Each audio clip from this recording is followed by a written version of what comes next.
ইফতার সামনে নিয়ে বসে আছেন, আমার আল্লাহ ডাক দিচ্ছে, ও ফেরেশতারা, তোর আমার বান্দা বানাইতে নিষেধ করছিলি, দেখ আমার বান্দার সামনে খাবার আছে, আমার বান্দার পেটে ক্ষুধা আছে, আমার বান্দার পিপাসা আছে, আমার বান্দার সামনে খাবার আছে, পানি আছে, শরবত আছে, কিন্তু বান্দা খায় না। আমি আল্লাহর ভয়ে তোরা আমারে বান্দা সৃষ্টি করতে নিষেধ করেছিলি, আজকে তোরা সাক্ষী থাক, আমি আল্লাহ আমার বান্দাদের জীবনের সব গুনাহগুলি আমি মালিক, আমি আল্লাহ মাফ করে দিলাম। এখন প্রশ্ন, ইফতার কি একা করবেন না আরো 10 জন নিয়ে করবেন? আরো 10 জন নিয়ে করবেন। বলে হুজুর কারণটা কি?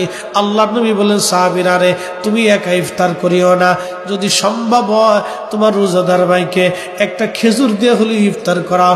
সাহাবী বললেন, ইয়া রাসূলুল্লাহ, খেজুর দেওয়ার মতো অর্থ আমাদের নাই। এমনও সাহাবী আছে যার কাছে কোনো খেজুর নাই দেওয়ার মতো। আল্লাহ নবী বলেন, যদি তা না পারো অন্তত 1 পেলা দুধ দিয়ে হলেও তুমি ইফতার করাও। আল্লাহ নবী সাহাবী ডাক দিয়ে বলেন, ইয়া রাসূলুল্লাহ, ওই 1 পেলা দুধ দেওয়ার মতো সামর্থ্য আমাদের নাই। আল্লাহ নবী বলেন, সাহাবীরা যদি তা না পারো তাহলে অন্তত 1 পেয়ালা পানি দিয়ে হলো ইফতার করাও। তারপরও তোমার ভাইয়ের রোজা হোক বা না হোক, তোমার আমল নামায় একটা কবুল রোজার সওয়াব আমার আল্লাহ লিখে দেবে।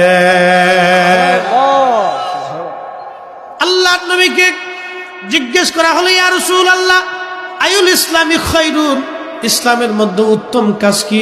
নবীজি বলেন, তুতঈমুত তাআম, মানুষকে খাদ্য খাওয়াও, মানুষকে খাওয়াও, এটা ইসলামের মধ্যে উত্তম একটা কাজ। এই জন্য মাহে রমজান আসলে অবশ্যই আপনারা ইফতার করাবেন, নিজেরা করবেন, অন্যজনকে করাবেন।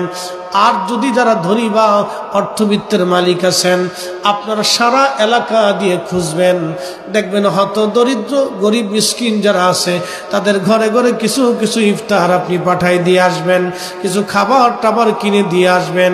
আল্লাহর বান্দা রোজা রাখার পরে যখন ইফতার করবে, ওই ইফতারের কারণে আল্লাহর বান্দা আপনার জন্য দোয়া করবে। আল্লাহর কসম করে বলি, আপনার রিজিকে কোনোদিন অভাব আসবে না।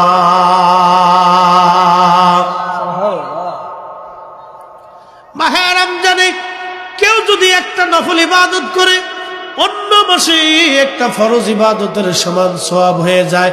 মাহে রমজানে কেউ যদি একটা ফরজ ইবাদত করে, অন্য মাসে 70টা ফরজ ইবাদতের সমান সওয়াব নেকি আমার আল্লাহ বান্দার আমলনামায় লিখে দেয়। মাহে রমজানে রোজার মৌসুম, নেকির মৌসুম হচ্ছে মাহে রমজান।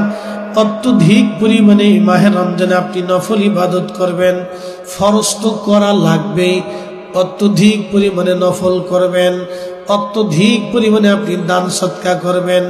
এই মাহে রমজানে 1 টাকা যদি আপনি দান করেন, অগণিত গুণে আল্লাহ নেকি আমলনামায়। একবার জোরে বলা যাবে কি সুবহানাল্লাহ।